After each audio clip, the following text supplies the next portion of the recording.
saya ulangi kembali. Agar kita selamat dari masalah ujub, saudaraku seiman, dan ini masalah agak peka. Saya minta konsentrasi sedikit lebih daripada seperti biasanya, karena ini masalah peka. Kapan kita ada, maka ini bisa menjadi ada efek-efek nanti saya jelaskan. Di antaranya akan menghancurkan amal-amal soleh kita. Kalau kita salah dalam masalah ini, bahkan bisa menyebabkan kita kalah, gagal usaha, kalah peperangan tadi kayak Hunain, gagal usaha yang kita baru mau buka usaha, sudah sombong, sudah berbangga, merasa diri hebat, maka itu pasti akan hancur. Allah SWT akan beri hancur. Makin diberi nikmat, kata kuncinya, makin dipartnerkan dengan tawadhu. Kalau perlu dijawab, ini mobil baru kamu ya? Allah amanahkan ke saya. Ini usaha kamu ya? Iya, Allah titipkan kepada saya. Tidak perlu dia bilang, oh iya, ini punya saya. Gitu. Baru tahu ya. Sebagian orang gitu. Ibnu Sa'ad rahimahullah menceritakan dalam kitab At-Tabaqatnya bahwasanya Umar bin Abdul Aziz rahimahullah, salah satu ulama tabi'in yang masyhur, khalifah yang masyhur dengan kesalehannya, apabila berkhutbah di atas mimbar kemudian dia merasa khawatir, perasaan ujub muncul dalam hatinya, maka dia memberhentikan khutbahnya. Dan kalau dia lagi tulis surat, kemudian dia mulai memberikan nasihat kepada para bawahannya. Begitu dia merasakan ada terjangkit rasa ujub, merasa bangga, oh kamu atasan, kamu harus begini dan begitu, maka dia merobeknya surat itu. Sambil dia mengatakan, ya Allah, sesungguhnya aku berlindung kepadamu dari keburukan hawa nafsuku. Jadi begitu luar biasanya. Makanya sekali lagi saya akan selalu ulangi kalimat ini.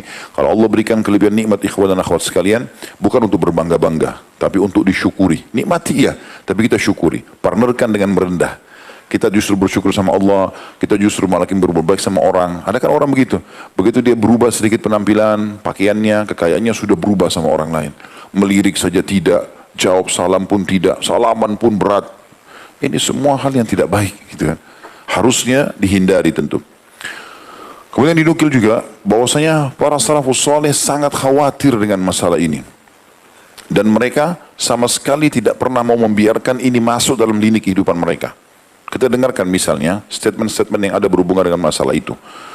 Pernah Umar radhiyallahu anhu mengucapkan sebuah statement. Beliau mengatakan, akhwafu ma akhafu alaikum an tuhliku fihi thalathu khilal. Syuhun muta' atau syuhun muta' wa hawan muttaba' wa ijabul mar'i binafsih. Tidak ada yang paling aku takuti yang dapat membinasakan kalian kecuali 3 hal. Tentu ini sebenarnya beranjak daripada sebuah hadis ya. Nanti akan kita jelaskan insyaAllah pada saat kita jelaskan efek-efek buruk daripada ujub itu. Beliau mengatakan yang pertama kebakhilan yang dituruti. Kapan kita sudah mulai perhitungan untuk dikeluarkan di jalan Allah, itu penyakit jiwa. Lawan. Makin syaitan mengatakan tidak usah keluarkan, tidak usah bantu. Lawan. Justru lawan. Bantu. Keluarkan. Tidak boleh diikuti. Seperti bisikan, tidak usah kamu sholat, lawan. Tidak usah kamu wudu kalau mau tidur, lawan. Harus dilawan, tidak bisa tidak. Kalau tidak berarti buku amal kita kosong dari amal. Kata kuncinya harus dilawan kalau itu. Kemudian yang kedua, hawa nafsu yang diikuti. Asli hawa nafsu yang haram. Karena nafsu bisa saja kepada yang halal. Kalau nafsu yang halal maka boleh dilampiaskan. Tapi kalau yang haram tidak boleh. Ya, perbuatan zina dan seterusnya yang lain-lain ini. Kemudian yang ketiga adalah seseorang yang takjub dengan dirinya sendiri. Mulai dia bangga dengan dirinya. Sekali lagi, kalau Allah berikan kelebihan apapun teman-teman, partnerkan dengan tawadhu. Makin bersyukur, makin merendah. Bukan malah makin berbangga-bangga. Ya. Kita lihat bagaimana riwayat yang disampaikan oleh Ibn Abdul Bar juga dalam kitab Jami' Bayan Ilm wal Fadailih. Itu ada sebuah riwayat dari Ka'ab radhiyallahu anhu bahwasanya beliau berkata kepada seseorang yang sibuk mengumpulkan hadis. Jadi ada muridnya, Ka'ab ini seorang sahabat Nabi. Ada muridnya selalu tulis hadis. Maka dia mengatakan kalimat, ittaqillah, bertakwalah kamu kepada Allah. Wardha bid-duni minal majlis. Carilah kedudukan yang rendah, tidak mencolok dalam majlis. Wala tu'zi ahada, dan jangan pernah kau sampai menyakiti seseorang. Fa innahu law mala'a ilmuka ma bainas sama'i wal ardi ma'al ujub, ketahuilah kalau kau sudah memiliki ilmu sampai memenuhi langit dan bumi, tapi kau ikutkan dengan ujub, berbangga dengan itu, mazadakallahu bihi illa safalan wa nuqsana. Maka Allah hanya akan memberikan kepadamu kehinaan dan kekurangan.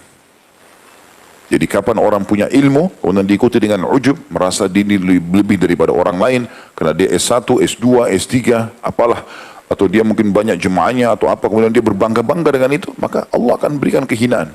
Itu tidak akan bertahan lama. Tapi kapan seseorang bisa mempertahankan itu, dia bisa menjaga, dan memang kita harus hati-hati teman-teman ya, karena syaitan berusaha menggoda kita setiap saat. Ya, kita harus selalu jaga, jangan berarti kita sudah lolos satu kali lalu kita anggap kita akan selamat. Tidak, syaitan tidak akan diam dalam masalah itu. Maka harus hati-hati, dan ini nasihat seorang sahabat kepada muridnya tentang majelis ilmu. Karena memang ilmu ini rusaknya itu adalah ujub ini. Ya. Juga Ali bin Abi Thalib berkata radhiyallahu anhu dalam sebuah statement yang mulia, beliau mengatakan al-ijabu diddus sawab wa afaqul albab. Rasa ujub itu, bangga dengan diri sendiri, adalah lawannya kebenaran dan penyakit akal sehat. Artinya orangnya sehat, tapi akalnya terganggu dengan itu. Karena kapan dia sudah merasa bangga dengan itu luar biasa. Gitu. Ya. Ada kadang-kadang orang begitu semalam dari kata-katanya. Pernah ada orang yang bicara sama saya begitu. Jadi dari cara bicaranya itu saya tidak tahu kenapa dia ucapkan itu ya. Tapi saya diamkan saja gitu. Ya sudahlah, kalau penyampaian seperti itu, ya, sudah tahulah, kita sudah tahu. Jadi seakan-akan kamu nggak usah bicara deh, itu bukan bagian, bukan level, bukan segala macam. Dan ini subhanallah, kami tidak pernah temukan bahasa-bahasa ini, kecuali dari orang-orang yang baru saja belajar. Ya. Tapi kalau orang-orang yang para ulama yang kami temukan, mereka sangat merendah gitu. Bahkan saya temukan beberapa guru-guru kami, saya sering sebutkan namanya Dr. Salih Suhaimi, saya setiap ke Madinah pasti mampir ke rumah beliau, dan setiap datang pasti dapat pelajaran. Duduk merendah, kalau tamunya ngomong didengarin, nanti orang bertanya baru dijelaskan gitu. Tak ada tuh ceritanya dia mau menunjukkan kebangga-banggaannya, padahal namanya sudah mendunia gitu. Orang semua dengarkan fatwanya gitu. Tapi seperti itulah. Jadi kata Ali bin Abi Thalib, saya kembali tadi, rasa ujub atau bangga dengan diri sendiri adalah lawan dari kebenaran dan penyakit akal sehat. Aisyah berkata, radhiyallahu anha, ini contoh aplikasi di lapangannya. Labistu marratan dir'an jadida faja'altu anzuru ilaih. Suatu waktu saya pernah mengenakan mantel baru, kata Aisyah ummul mukminin radhiyallahu anha, yang menyebabkan diriku senang memandangnya sehingga aku takjub dengannya. Aku mulai bangga dengan baju itu. Lantas ayahku Abu Bakar lewat lalu berkata radhiyallahu anhu, "Ama alimti annal abda idza dakhalahu al-'ujub bi zinatid dunya rabbuhu hatta yufarika tilka zina." Tidakkah kau sadar wahai Aisyah, bahwasanya kalau ada seorang hamba disusupi perasaan ujub terhadap perhiasan dunia, mobilnya, tunggangannya, rumahnya, pakaiannya, penampilannya, maka Allah menjadi murka padanya hingga ia meninggalkan perhiasan tersebut. Maka kata Aisyah radhiyallahu anha, fanaza'tuhu fatasaddaqtu bihi. Maka saya pun langsung membuka baju itu, mantel itu, dan saya sedekahkan. Kemudian Abu Bakar berkata setelah itu. Jadi Abu Bakar nunggu anaknya buat apa? Padahal ini istri Nabi SAW. Gitu kan. Tapi ayah menasihat lalu dia mengatakan, asa dzalika ayyukaffira anki. Aku sangat berharap mudah-mudahan perbuatanmu ini bisa membersihkan dosamu tadi. Kalimat Abu Bakar berarti menunjukkan bangga dengan baju saja tadi sudah cukup membuat dia berdosa. Karena Abu Bakar mengatakan, aku berharap ini justru menjadi pembersih dosamu tadi. Kemudian Aisyah pernah berkata setelah kejadian tersebut, ini tentu dinukil oleh Abu Nuaim dalam Hilya Aulia jilid 1 halaman 37. Aisyah berkata juga radhiyallahu anha, wa innal ujab law kana rajulan kana rajulu su. Ketahuilah, andai saja ujub itu, berbangga diri, diwujudkan dalam bentuk laki-laki, maka dia adalah laki-laki yang sangat jelek. Dan ini juga dinukil oleh Ibnu Wahab dalam kitab Jami' beliau. Juga juga disebutkan bahwasanya Abu Darda radhiyallahu anhu pernah membuat sebuah statement. Beliau mengatakan alamatul jahal thalath. Tanda kebodohan seseorang justru ada 3. Jadi bukan karena luasnya, bukan karena bodoh yang umumnya orang tahu, tapi beliau berbicara tentang orang justru yang punya ilmu dianggap bodoh karena 3 tanda. Beliau mengatakan al-ujub atau rasa bangga dengan diri sendiri. Kapan dia dikasih ilmu, kapan dia dikasih harta, lalu dia berbangga-bangga dengan itu, ya, di depan orang, ataupun dia berbangga, merasa orang lain tidak mungkin mencapai prestasi itu dan sejenisnya, maka itu sudah cukup tanda kebodohan, kata Abu Darda. Yang kedua, wa kathratul mantiq fima la ya'ni, banyak berbicara dengan sesuatu yang tidak ada hubungannya sama dia, atau tidak ada manfaatnya. Dan yang ketiga adalah wa an yanha an syai'in wa ya'ti, Dia melarang sesuatu tapi justru dia yang mengerjakannya. Tapi saksi bahasan kita potongan pertama, nasihat Abu Darda radhiyallahu anhu, bahwasanya orang itu ujub. Juga disebutkan dari Masruq rahimahullah, beliau berkata, kafa bil mar'i ilman an yakhsha Allah wa kafa bil mar'i jahlan an yu'jiba bi ilmih. Sungguh cukuplah seseorang itu dianggap berilmu, orang yang memang wajar diambil ilmu dari dia lantaran dia takut kepada Allah. Dan itu cirinya orang takut kepada Allah kelihatan dalam kehidupan sehari-hari, ada efek kepada keluarganya, efek kepada anak-anaknya, efek kepada lingkungannya.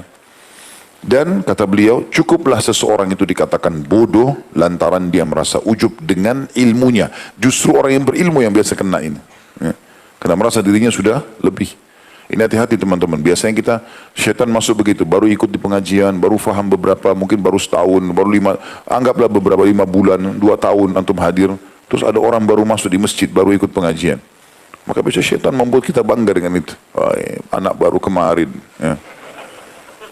Lihat penampilan orang dari rambut sampai kepala. Oh, ini jenggotnya belum tumbuh. Oh, ini celananya masih isbal. Oh, ini jilbabnya masih kecil. Beribu macam bisikan syaitan. A'udzubillahi minasyaitonirrajim. Mungkin dia lebih bakti sama orang tuanya, akhi dan ukhti. Mungkin dia sedekahnya lebih banyak daripada kita. Mungkin dia hafid Quran. Allahu alam. Mungkin cuma itu saja kekurangannya, gitu kan? Berapa banyak itu yang bisa terjadi? Makanya Hasan Basri rahimahullah waktu ditanya kalimat tawadhu, saya kalau ingat ini mulai muhasabah lagi, gitu kan? Kita jadikan sebagai pegangan lagi. Beliau waktu ditanya, bagaimana pendapat Anda tentang tawadhu? Apa itu tawadhu? Berikan kami penjelasan. Kata beliau, ini diberikan julukan alimnya ulama, gurunya para ulama di kota Basrah di Irak. Beliau diam waktu para ulama ngomong, beliau diam aja. Terakhir waktu ditanya bagaimana pendapat Anda, kata beliau, kalian sudah banyak memberikan definisi, tapi kalau mau dengar dari saya, tawadhu adalah jangan kau lihat seorang muslim di hadapanmu kecuali kau pastikan dalam dirimu dia lebih baik daripada kamu. Mau tukang sampah kah, mau orang miskin kah, mau orang lebih jelek kah, mau apa, pokoknya dia lebih baik. Kalau dia lebih tua, katakan dia lebih banyak amalnya. Kalau dia orang lebih muda, katakan dia lebih sedikit dosanya. Sehingga kita selalu berada di timbangan itu. Tidak boleh kita anggap remeh orang lain. Dan kalau kita melihat sesuatu kekurangan ada pada orang, tidak ada pada kita, bersyukur. Kata Nabi SAW, kalau seseorang dari kalian melihat sesuatu yang tidak ada pada dirinya, dan ada pada orang lain, maka dia mengatakan, Alhamdulillahilladzi afani mimma btala bihi. Segala puji bagi Allah yang telah mendahulukan aku atau menyelamatkan aku dari apa yang diujikan kepada orang ini. Wa faddalani ala katsiri mimma khalaqa tafdila. Dan telah mendahulukan aku dengan kelebihan yang banyak. Ada sebuah juga kisah dinukil tentang Abdullah bin Mubarak rahimahullah. Abu Wahab Al-Marruzi berkata, Sa'altu Ibnu Mubarak, mal kibr? Qala an tazdari nas. Fasa'altu 'anil ujub atau ujab. Qala an tara anna 'indaka syai'an laysa 'inda ghairik. La a'lam fil musallin syai'an syarra min al-ujub. Aku pernah bertanya kepada Ibnu Mubarak. Abdullah bin Mubarak seorang ulama tabi'in yang masyhur. Apa kesombongan itu? Maka beliau menjawab, meremehkan manusia. Sampai kau meremehkan orang, sudah sampai pada tingkat sombong. Itu sudah cukup dosa besar. Lalu beliau mengatakan, saya tanya lagi, apa ujub itu? Bagaimana membedakan antara sombong sama ujub ini? Karena ujub ini mirip-mirip dengan sombong. Maka Abdullah bin Mubarak mengatakan, kamu melihat ada pada dirimu sesuatu yang tidak dimiliki orang lain. Saya tidak pernah tahu sesuatu yang paling buruk menimpa orang-orang yang sholat melebihi rasa ujub. Jadi maksudnya dia merasa bangga, oh saya sudah 5 tahun sholat malam, oh saya sudah 10 tahun hadir di majelis. Begitu terus. Saya pernah ceritakan itu kan, Abu Yusuf rahimahullah, muridnya Abu Hanifah, yang sangat masyhur.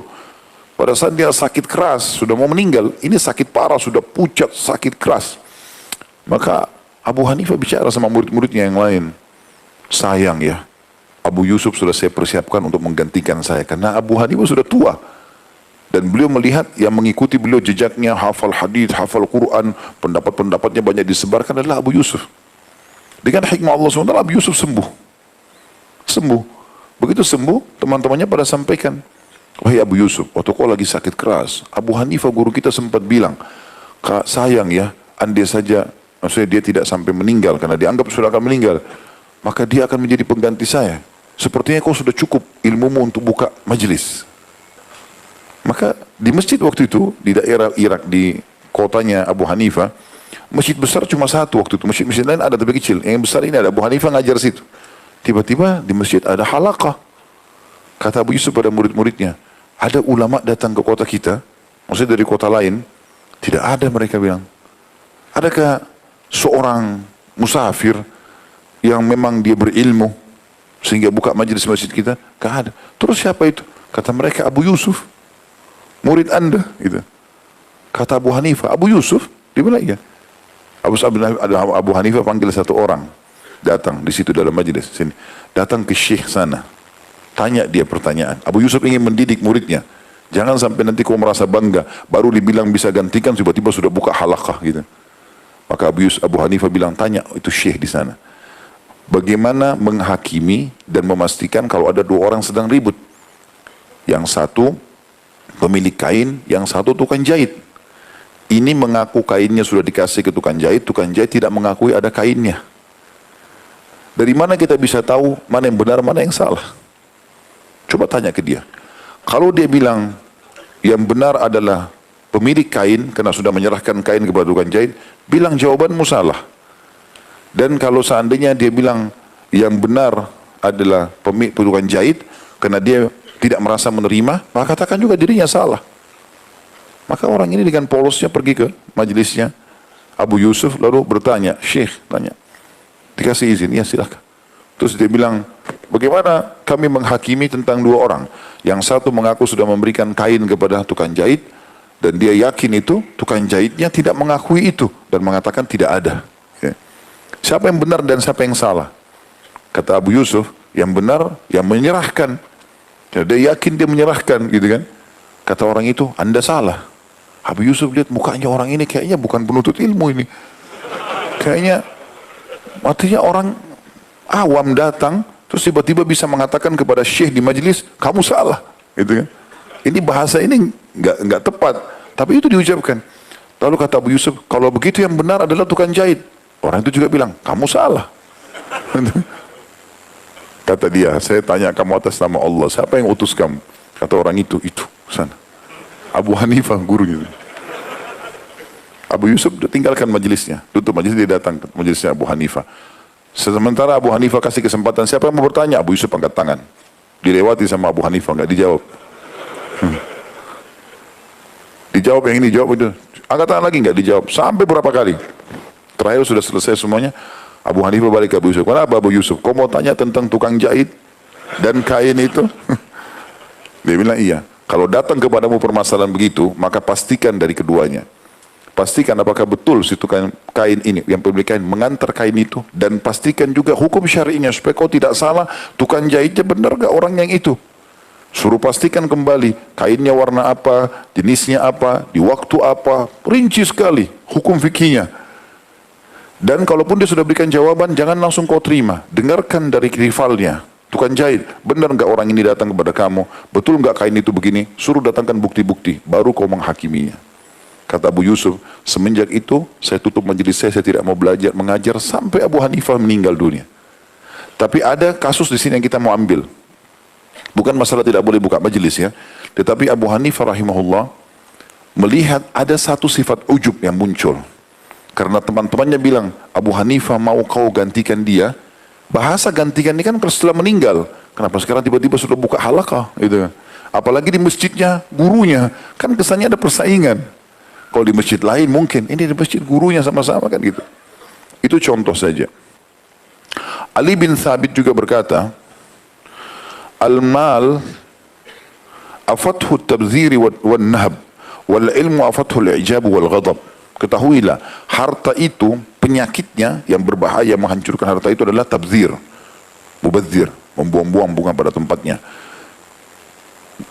dan sikap tamak, selalu mau tamak walaupun bukan haknya. Ya, kalau tamak terhadap rahmat Allah, kita sudah punya harta minta agar ditambahkan rezeki, kita sudah punya anak diminta ditambahkan keturunan, itu tidak ada masalah tamak dengan rahmat Allah. Tapi tamak terhadap haknya orang itu penyakit, bisa menghancurkan harta itu sendiri. Dan ketahuilah kata beliau, sedangkan ilmu penyakitnya adalah ujub dan mudah marah. Kalau kita temukan ada orang mengajar selalu berbangga-bangga dengan keadaannya dia, Saya pernah begini dan begitu, saya pernah belajar begini, saya sudah menasihati yang itu dan ini. Ini tanda tanya ini. Karena sudah ada ujub di situ. Dan juga mudah marah. Ada orang subhanallah ceramah, tidak tahu kita bisa bedain ini ceramah atau marahin orang gitu ya. Marah aja terus kerjanya. Apa ini menyampaikan masalah ilmu atau marahin orang nih? Dan itu ternyata penyakit dalam masalah ilmu. Dia mirip dengan mubadzir dalam masalah harta. Ini kalimat-kalimat hikmah yang disebutkan oleh mereka. Ini juga dinukil oleh Ibn Abil Bar tentunya dalam kitabnya beliau Jami' Bayanil Ilm wa Fadailih. Kemudian juga Khalid bin Yazid bin Muawiyah pernah mengatakan, "Idza ra'aita ar-rajula lajujan mumariyan mu'jiban bi nafsihi faqad tammat khasaratuhu." Ketahuilah, kata beliau, andai saja kau melihat orang yang suka berdebat, ribut terus, ya, kemudian suka pamer dan bangga. Ini saya sudah buat begini, lihat itu dan seterusnya, selalu aku saya, ini bahasa sudah biasa bagi dia. Dan dia bangga dengan dirinya sendiri, ketahuilah telah sempurna kehancurannya. Telah sempurna kehancurannya. Ini nasihat-nasihat mutiara dari para salafus saleh yang sangat luar biasa. Bagaimana mereka memikirkan atau menukil perkataan-perkataan seperti ini. Baik, kita akan coba teman-teman sekalian menyebutkan tentang hadis Nabi SAW, dan ini kita masuk ke poin sebenarnya bahayanya ujub. Apa sih efeknya kalau kita ada ujub itu, berbangga ya? Yang pertama, akan membatalkan dan menghancurkan amal-amal kita. Ini berbahaya, membinasakan. Beranjak daripada hadis Nabi SAW diriwayatkan oleh Abdul Razak dengan sanad hasan, "Thalathu muhlikat, syuhum muta' wa hawa muttaba' wa ijabul mar'i binafsihi." Dan ini tadi sempat disebutkan oleh Umar radhiyallahu anhu, dan saya sudah sampaikan tadi kalau itu adalah dari sebuah hadis, dan hadis ini saya janjikan tadi saya sebutkan, yang artinya 3 hal yang membawa pada jurang kebinasaan dan kehancuran. Artinya hancur amal-amalnya, ya, binasa hidupnya, ya, hilang kemakmurannya, tamak lagi kikir. Yang kedua, mengikuti hawa nafsu yang selalu mengajak pada kejelekan, dan yang ketiga, bangga terhadap diri sendiri. Dan ini yang sudah disebutkan tadi tentang bahayanya, ya. Kemudian yang kedua, bisa menyebabkan murka Allah Subhanahu wa taala. Karena itu adalah perbuatan maksiat dan Allah tidak suka. Dan murka Allah datang dalam bentuk hukuman, dan kata ulama, salah satu dosa yang bisa langsung mendatangkan hukuman Allah adalah ujub. Sebagaimana kasus terjadi di Hunain tadi. Baru bangga, Allah sudah buat kekalahan, gitu kan. Ini sesuai dengan sabda Nabi SAW juga, seseorang yang menyesali dosanya, maka ia menanti rahmat Allah. Kalau orang berdosa lalu dia menyesal, dia minta taubat kepada Allah, ini berarti dia sedang menunggu rahmatnya Allah. Dan tinggal tunggu beberapa saat saja, Allah akan berikan ketentraman jiwa, Allah akan maafkan dosanya, Allah akan berikan ketenangan. Sedangkan seseorang yang merasa ujub, maka ia menanti murka Allah. Kapan sudah ada bangga dalam diri, berarti tinggal tunggu murkanya Allah, sebagaimana orang kalau taubat menunggu rahmatnya Allah. Dan ini hadis diriwayatkan oleh Al-Baihaqi.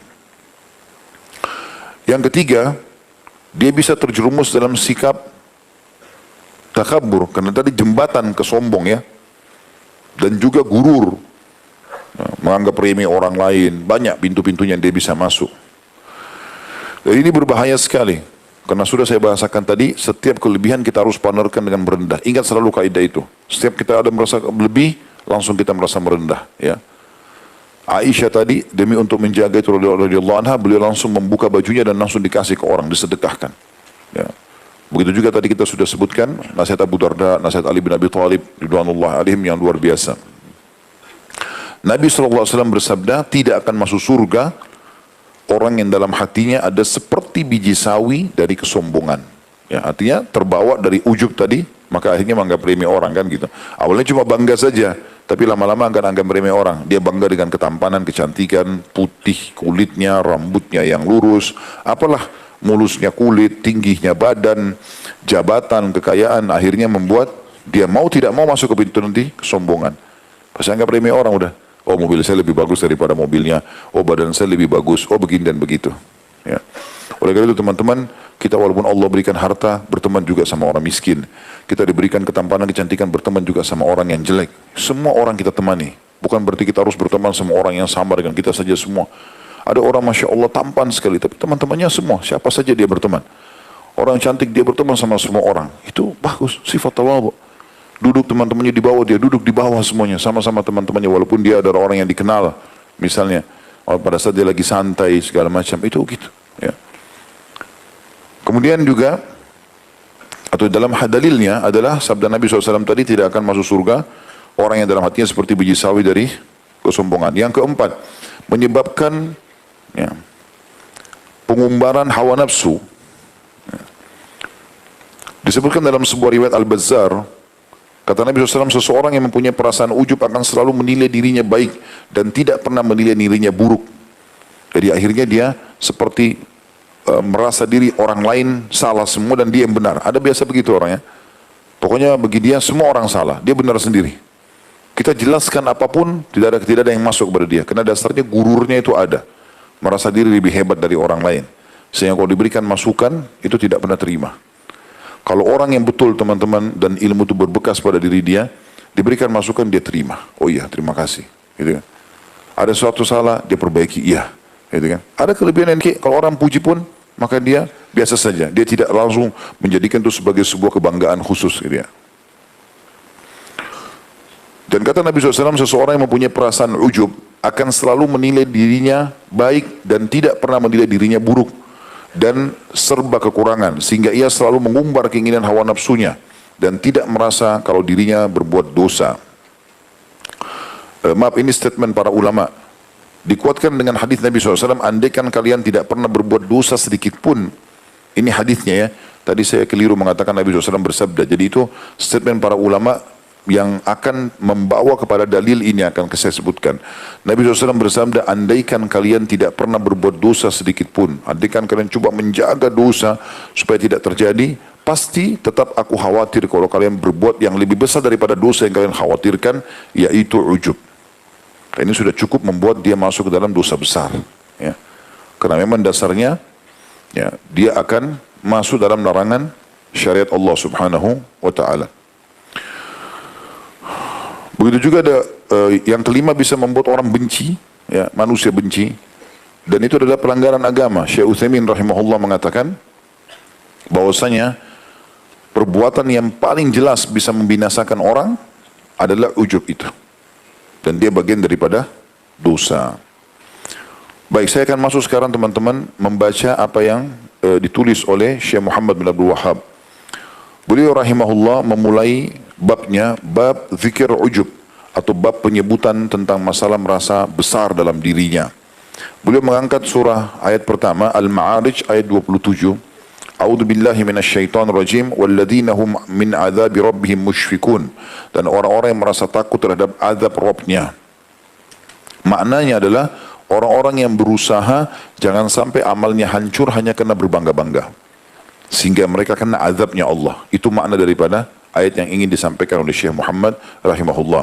Lalu beliau mengangkat hadis riwayat Ibnu Mas'ud radhiyallahu anhu bahwasanya dia berkata, al-halaku fi itsnatain, al-qunutu wal ujbi. Kebinasaan itu pasti akan kena kepada seseorang dari dua hal atau dua pintu. Yang pertama putus asa, yang kedua rasa ujubnya. Dan ini tentu disebutkan dalam kitab Zuhud di halaman 869 ya, dari Abdullah bin Mas'ud radhiyallahu anhum. Di sini dimaksud putus asa. Kita sudah pernah bahas salah satu dosa besar yang disebutkan oleh Imam Adz-Dzahabi rahimahullah, putus asa dari rahmat Allah. Contoh putus asa adalah orang merasa dirinya tidak akan sembuh, tidak akan berhasil, tidak akan menikah, tidak akan ini dan itu. Padahal sebenarnya dia sudah tahu rahmat Allah luas, sehingga dia putus asa, dia nggak mau melangkah lagi. Ini putus asa rahmat Allah, ini masuk dalam dosa besar. Ya. Kemudian putus asa juga masuk dalamnya adalah kalau orang sudah berbuat dosa, dianggap Allah tidak akan ampuni dosanya. Malah dia bisa masuk ke bab sangka buruk dengan Allah. Padahal Allah mengampuni dosa sebanyak apapun selama dia masih hidup, gitu kan? Maka ini putus asa, ini kebinasaan. Sehingga akhirnya syaitan menunggangi putus asa dia untuk tetap dalam dosa. Toh Allah nggak akan ampuni saya. Toh Allah tidak akan begini dan begitu. Toh saya tidak akan menikah, sudah zina saja. Toh saya tidak akan pernah untung, ya saya mencuri saja dan seterusnya, gitu kan? Kemudian yang kedua rasa ujub, dan ternyata rasa ujub di sini oleh Ibnu Mas'ud radhiyallahu anhu disamakan dengan putus asa ini. Riwayat yang lain Abu Bakrah bahwa menyebutkan radhiyallahu anhu bahwa seseorang disebutkan di sisi Nabi SAW, kemudian seseorang memujinya dengan kebaikan, maka Nabi SAW bersabda, waihak qata'ta unuqa sahibik, raddadahu miraran, thumma qala in kana ahadukum madihan la mahala falyakul ahsibuhu kada wa kada in kana yura annahu kadzalika wa hasibuhu Allah wa la uzakki 'ala Allahi ahad. Rawahu Bukhari wal Muslim. Celakalah engkau. Jadi ternyata ada satu orang dipuji-puji ibadahnya di depan Nabi SAW. Maka Nabi SAW nasihati orang yang memujinya. Nabi mengatakan, celaka engkau ini. Kenapa engkau telah memotong leher saudaramu? Maksudnya engkau telah membinasakan temanmu ini. Beliau mengulangi berulang kali. Kemudian beliau bersabda, jika salah seorang dari kalian ingin memuji dan tidak bisa tidak, maka hendaklah katakan, aku mengira dia demikian dan demikian. Jika terlihat bahwa dia demikian, dan Allah lah yang mengetahui keadaannya, dan aku tidak mensucikan seseorang pun atas Allah. Jadi kalau kita mau puji orang, terutama dalam masalah ibadah ya, betul-betul kita mau puji dia, ada dua syarat ulama bilang. Yang pertama, tidak boleh di depan dia. Dia lagi sholat, kamu khusyuk sekali tadi ya, gitu. Itu nggak boleh. Kamu hebat tadi sedekah ya, bantu orang itu ya.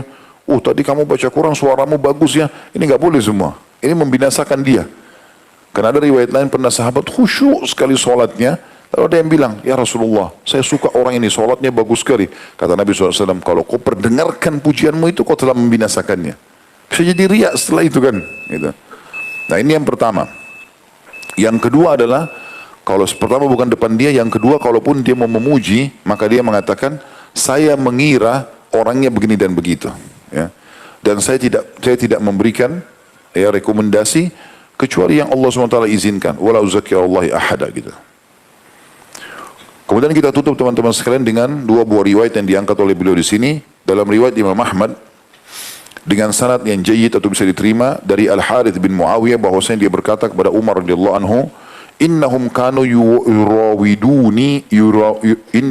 yurawidunani 'ala al-qasas faqala akhsha an taqassa fatartafi 'alayhim fi nafsika thumma taqassa fatartafi hatta yukhayyala ilayka annaka fawqahum bimanzilati thuriyah fayadha'aka Allahu azza wa jalla tahta aqdamihim yaumal qiyamati biqadri dhalik. Sesungguhnya mereka membujukku, kata orang ini ya, Al-Harith bin Muawiyah.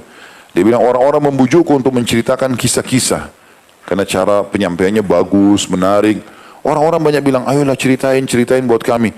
Maka Umar berkata kepadanya, aku khawatir engkau kalau berkisah, kemudian dalam jiwamu engkau merasa tinggi dari mereka. Mulailah kau merasa bangga bahwasanya kau hebat bisa pengaruhi mereka. Terus engkau berkisah lagi, lalu engkau merasa lebih tinggi lagi dari mereka, sampai dikhayalkan kepadamu oleh syaitan bahwa kamu di atas mereka seperti kedudukan bintang-bintang Suraya.